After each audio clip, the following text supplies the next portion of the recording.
La noche del 15 de junio, el Papa León XIV se encontraba completamente solo en su estudio privado, en el tercer piso del Palacio Apostólico.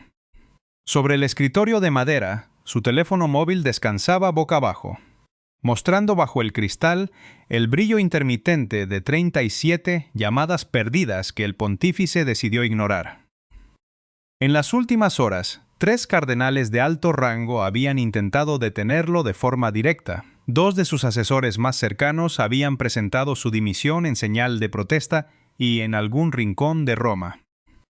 Un teólogo del Vaticano con 22 años de servicio redactaba minuciosamente una carta pública en la que se le acusaría formalmente de traición. León sabía perfectamente lo que ocurrirá al amanecer.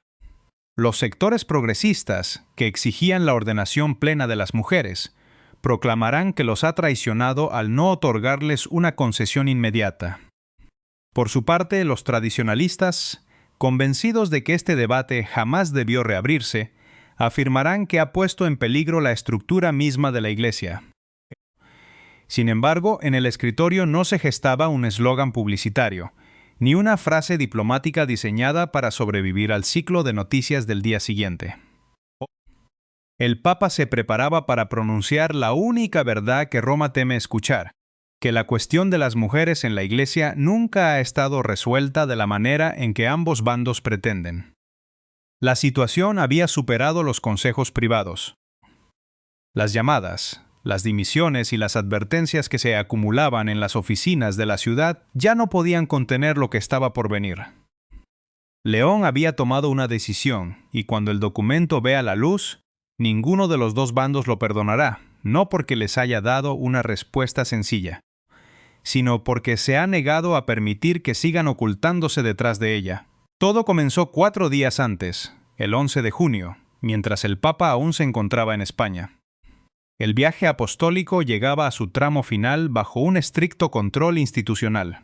Madrid, Barcelona, las Islas Canarias, la recepción con los reyes, el discurso ante el Parlamento español y la visita a los migrantes en Tenerife. Cada imagen proyectada al mundo estaba meticulosamente calculada. Cada movimiento cargaba con el peso de la diplomacia y la compasión vaticana. Pero bajo esa coreografía pública latía una pregunta incómoda que lo perseguía en cada sala de prensa, en cada valla de seguridad y en los breves instantes entre los traslados oficiales. ¿Ordenará a las mujeres? León sorteaba la trampa con disciplina. En cada ocasión repetía la misma fórmula ensayada. La Iglesia valora a las mujeres, la Iglesia necesita a las mujeres y su papel debe seguir desarrollándose. Era una respuesta lo suficientemente abierta para mantener la atención de los reformadores, y lo bastante cauta para evitar que los conservadores le declararan la guerra. Pero no era una respuesta real, y todos en el entorno papal lo sabían. Esa ambigüedad alimentaba una tensión silenciosa. Para los progresistas, el silencio papal albergaba una posibilidad. Para los tradicionalistas, representaba un riesgo inaceptable. El 12 de junio, el silencio finalmente se rompió a bordo de un avión que despegaba de Tenerife. Debido a un problema técnico en la aeronave papal, el rey de España había prestado su propio avión para el vuelo de regreso a Roma. León viajaba en la parte delantera de la cabina, con su secretario de prensa situado al otro lado del pasillo, mientras un pequeño grupo de periodistas ocupaba las filas traseras con sus grabadoras encendidas. Las preguntas previas habían sido filtradas y aprobadas. Inmigración, la Sagrada Familia, la eutanasia en Europa. Todo transcurría bajo el guión previsto de la diplomacia vaticana, hasta que una joven periodista de un medio francés levantó la mano. No preguntó por Barcelona ni por Tenerife. Preguntó por la arzobisa Sara Mullally, la primera mujer en convertirse en arzobispo de Canterbury. Recordando que en abril el Papa había rezado públicamente con una mujer que ostentaba un cargo que la Iglesia Católica considera inaccesible para su sexo. Si ella puede liderar a millones de anglicanos, preguntó la periodista, ¿por qué una mujer no puede servir en el altar de la Iglesia Católica? La cabina se sumió en un silencio absoluto. El secretario de prensa se removió en su asiento. buscando la manera de desviar la atención hacia la retórica habitual del diálogo o la sinodalidad. Sin embargo, León fijó la mirada en la periodista durante un largo instante y pronunció 5 palabras que viajarían más rápido que cualquier discurso oficial de España. Esa es la pregunta correcta. En menos de 2 horas, las 5 palabras se convirtieron en un detonante global. Los principales portales de noticias las tradujeron y las convirtieron en titulares antes de que el avión tocara tierra. Las organizaciones progresistas celebraron la apertura, mientras los analistas conservadores calificaron el gesto de imprudente, peligroso y desestabilizador. A medianoche en Roma, el debate ya cruzaba plataformas y mensajes privados entre obispos. El verdadero problema en el Vaticano era que nadie podía probar qué quería decir exactamente el pontífice. Mientras la oficina de prensa redactaba una aclaración apresurada alegando que el Papa solo reflexionaba sobre el valor de las preguntas abiertas, sí y no sobre un cambio de doctrina. 3 altos cargos de la curia organizaban una reunión de emergencia bajo el inocente título de Estrategia de Comunicación Pastoral. El verdadero nombre de ese encuentro era Control de Daños. Pero la aclaración oficial no lograba ocultar la realidad profunda. Aquellas 5 palabras no eran el desliz descuidado de un pontífice cansado. Eran la primera grieta visible de una estrategia que León había comenzado a construir mucho antes de que el avión despegara. El mundo creía haberlo sorprendido con la guardia baja, pero en el Palacio Apostólico. Un grupo selecto de hombres empezaba a temer que el Papa hubiera estado esperando exactamente esa pregunta. La verdadera raíz de este movimiento se remontaba a finales de mayo, con la publicación de su primera encíclica, Magnificat Humanitas. Aunque la atención pública se centró en la inteligencia artificial y la dignidad humana en la era digital, casi nadie reparó en una línea oculta en el párrafo 94, la cual establecía que la dignidad de cada bautizado exige que ningún carisma, llamado o servicio a la Iglesia sea descartado sin discernimiento basándose únicamente en la tradición. Para el lector común sonaba abstracto. Para los expertos en el Vaticano, sonaba como una puerta siendo forzada desde el interior de la doctrina. Un catedrático de la Universidad Gregoriana leyó el fragmento 3 veces antes de llamar a un colega para advertirle que León se estaba moviendo, separando con precisión milimétrica la tradición de la revelación en un solo respiro. No era un error de un canonista experimentado. Era el inicio de una demolición silenciosa de la arquitectura doctrinal, un desafío directo que dejaba la mayor interrogante suspendida en el aire de Roma. ¿Hasta dónde estaba dispuesto a llegar el pontífice para exponer las fracturas de un sistema que ya no podía sostener sus propios silencios? La señal del cambio doctrinal no nació a bordo del avión real, sino en los meses previos, sepultada bajo el peso de la actividad oficial.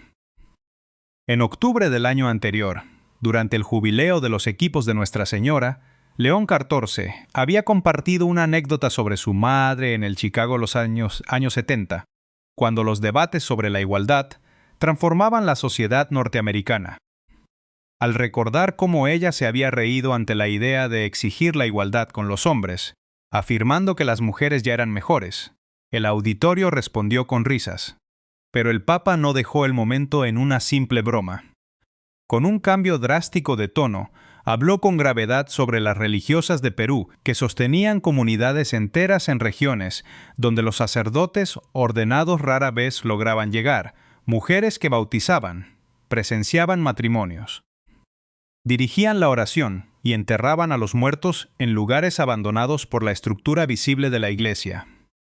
Fue en ese escenario donde sugirió, por primera vez, la necesidad de una nueva comprensión del liderazgo, el poder y el servicio. Para diciembre, los indicios de fractura dentro del Palacio Apostólico se hicieron imposibles de ignorar.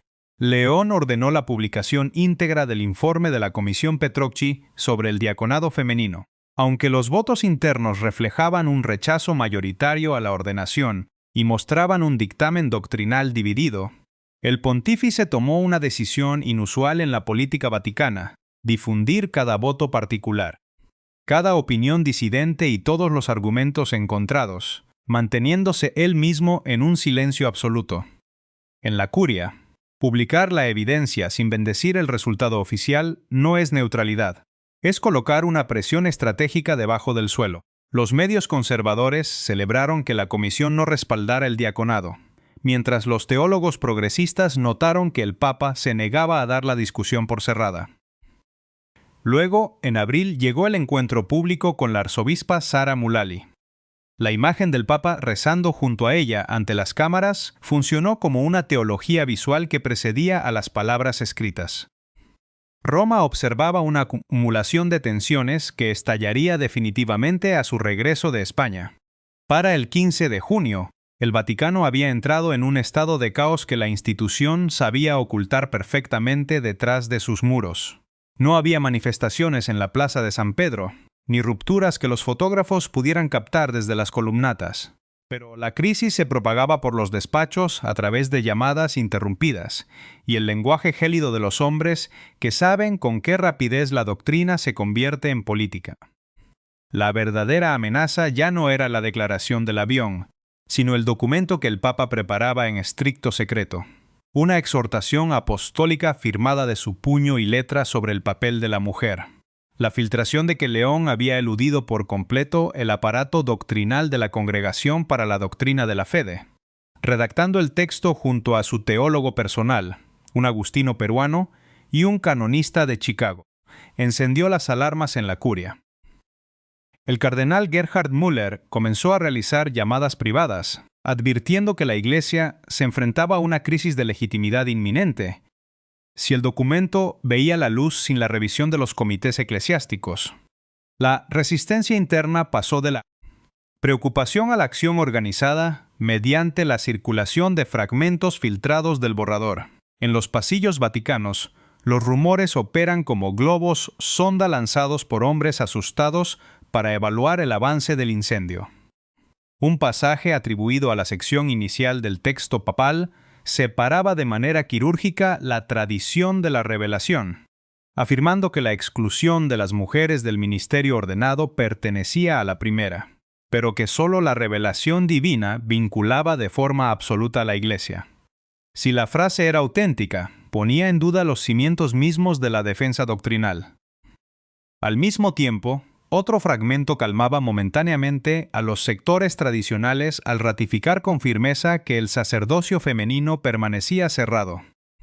Sin embargo, el alivio se desmoronaba en la línea siguiente. León establecía que el diaconado no es el sacerdocio y que la cuestión de las mujeres diáconas no había sido resuelta de forma definitiva por el magisterio. Al separar ambos ministerios, el Papa se colocaba en un peligroso punto medio, donde ambas facciones podían atacarlo. Los progresistas repudiaban el límite impuesto al sacerdocio, mientras los tradicionalistas veían en la apertura del diaconado la grieta inicial que terminaría por borrar todas las fronteras de las órdenes sagradas, arrastrando al sistema hacia un enfrentamiento inevitable. El 16 de junio, el Papa León XIV decidió trasladar la crisis del terreno de las filtraciones al espacio de la confrontación directa. Convocó una reunión estrictamente privada en la capilla de la Domus Sanctae Martae, eludiendo deliberadamente las grandes salas de audiencias y el sínodo, despojando el momento de cualquier aparato visual de gobierno papal. El recinto era pequeño, cerrado, un lugar donde resultaba imposible ocultarse.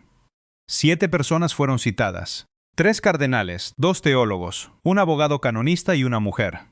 Su nombre era Sor María Elena Gutiérrez, una religiosa peruana que había pasado 30 años en comunidades indígenas de la Amazonia, sosteniendo la fe católica en regiones aisladas, donde los sacerdotes ordenados no aparecían en meses. Ella había enterrado a los muertos, instruido a las familias y liderado la oración litúrgica cuando Roma era solo un concepto remoto a 200 kilómetros de distancia.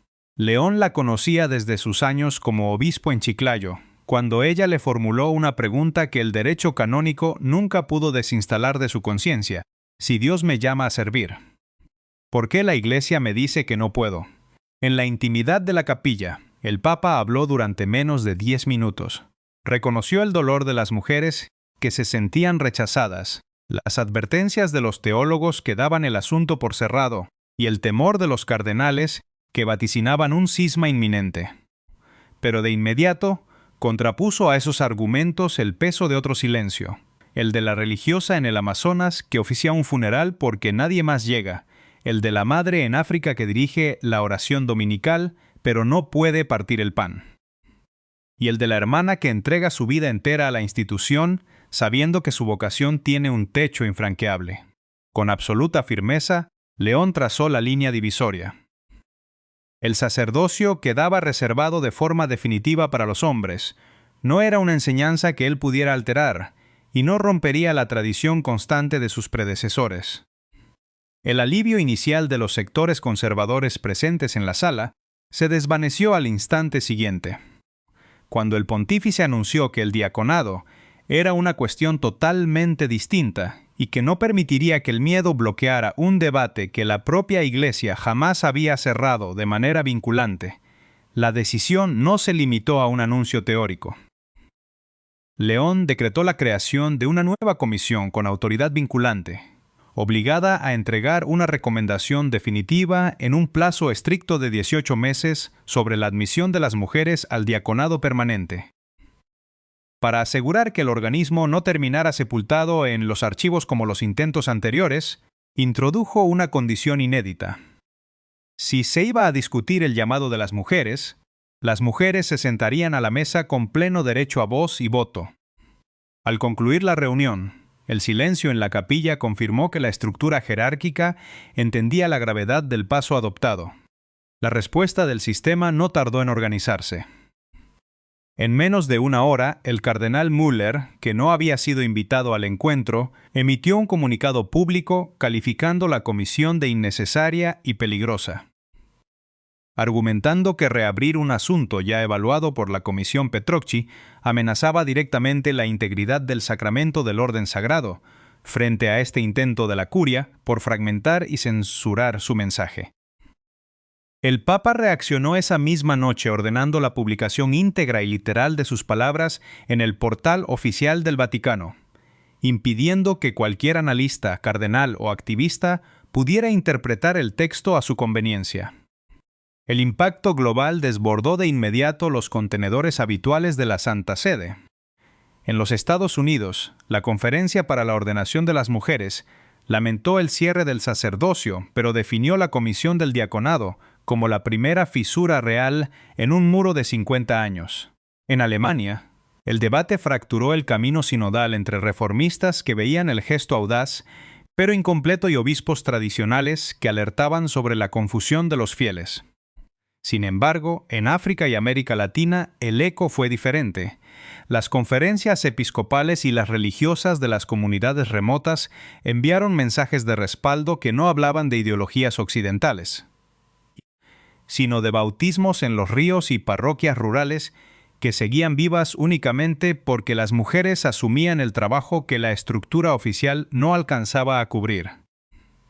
El debate ya no pertenecía en exclusiva al palacio, se había convertido en un asunto personal que fracturaba los cimientos del sistema vaticano justo antes de la inminente aparición pública del pontífice. El 17 de junio, 2 días después de que el caos interno comenzara a propagarse en secreto por los pasillos de Roma, el Papa León XIV apareció en la Plaza de San Pedro para su audiencia general semanal. Oficialmente, el encuentro estaba dedicado a balancear su viaje por España. Ante una multitud expectante, el pontífice habló con calma sobre la inmigración, la arquitectura de la Sagrada Familia y el rostro de los jóvenes migrantes que había consolado en las Islas Canarias, defendiendo la necesidad de una iglesia que permanezca cerca de quienes habitan los márgenes de la sociedad. De cara al público, la multitud contemplaba a un papa sereno, lo suficientemente descansado para sonreír, firme al bendecir a los enfermos y sumamente cuidadoso de no mencionar la tormenta institucional, que en ese mismo instante fragmentaba a la curia detrás de los muros palaciegos. Sin embargo, el estallido definitivo no ocurrió a través de un documento oficial, sino durante la sesión abierta de saludos, donde la realidad viva de la Iglesia quebró la fachada institucional en pleno corazón del Vaticano, una teóloga procedente de Boston, que contaba con las credenciales necesarias para acceder a la plataforma papal. Se aproximó al pontífice y le tomó la mano. Los micrófonos ambientales situados a escasa distancia registraron con nitidez su voz cuando le agradeció conmovida el no haber cerrado la puerta a las mujeres. León sostuvo la mano de la mujer un instante más de lo previsto por el protocolo, la miró directamente a los ojos y pronunció una frase demasiado precisa para ser una improvisación. Tampoco la he abierto.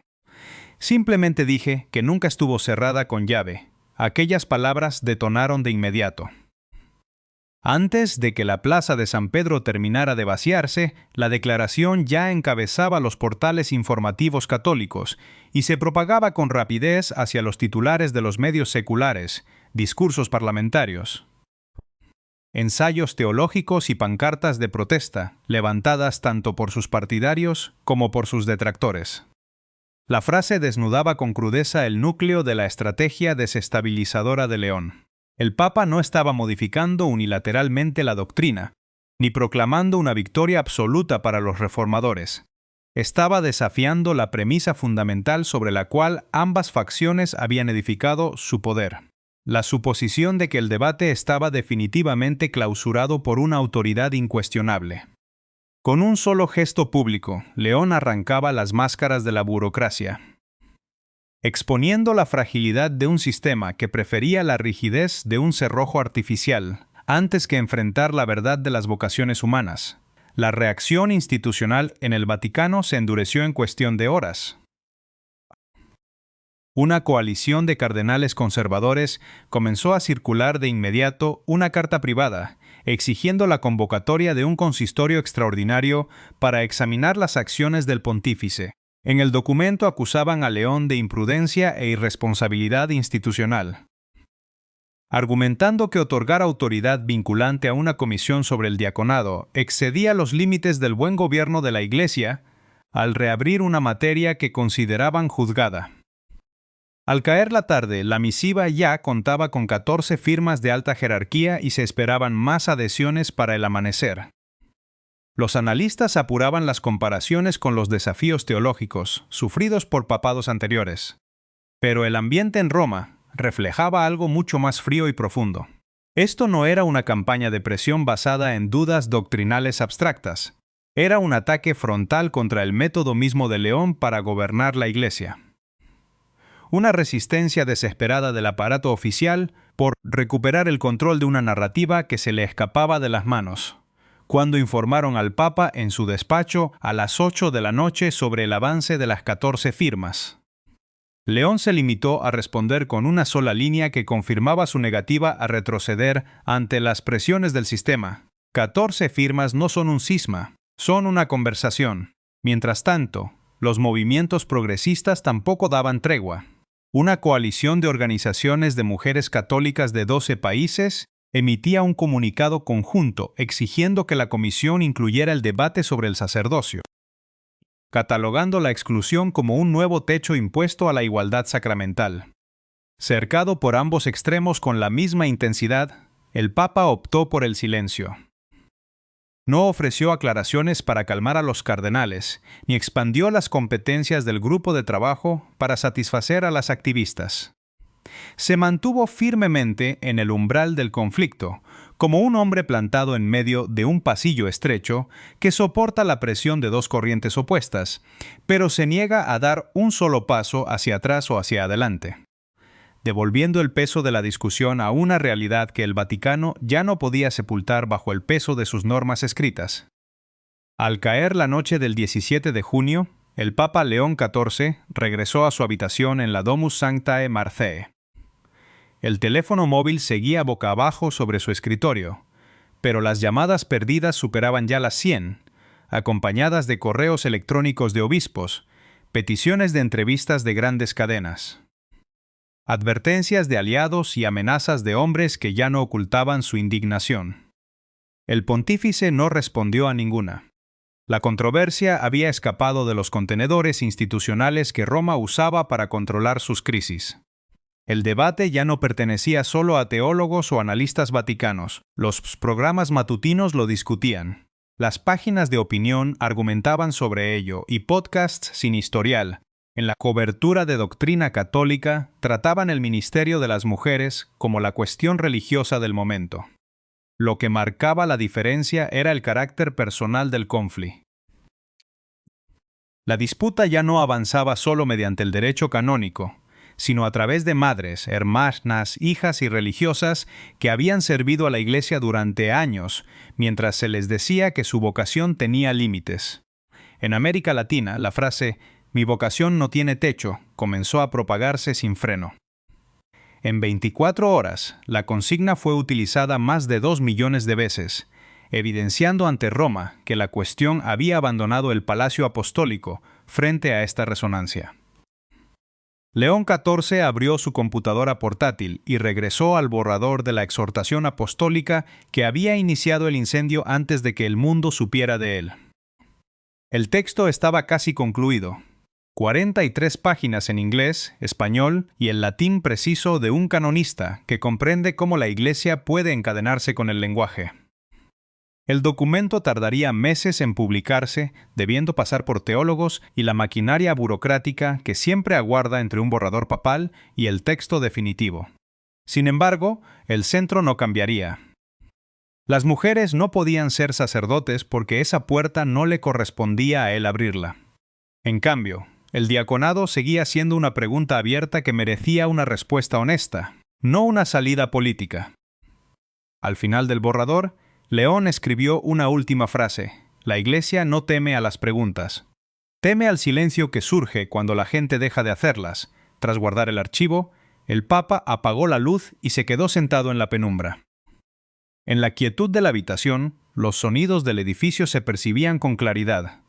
Pasos en el pasillo, el zumbido del aire acondicionado y campanas distantes más allá de los muros vaticanos. En ese silencio, regresó a la historia humana personal donde todo había comenzado.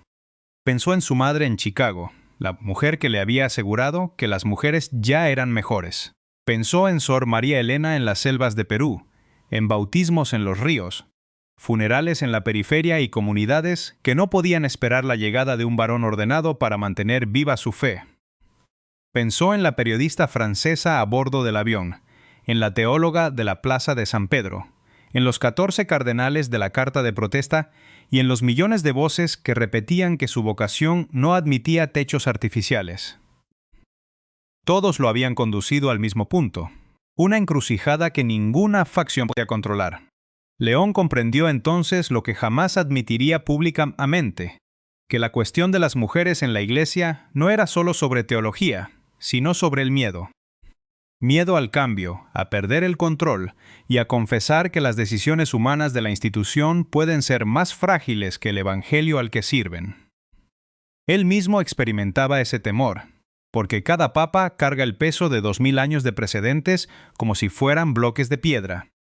Pero también había habitado lugares donde el miedo no servía para alimentar a un pueblo, enterrar a los difuntos o bautizar a un niño. En Chicago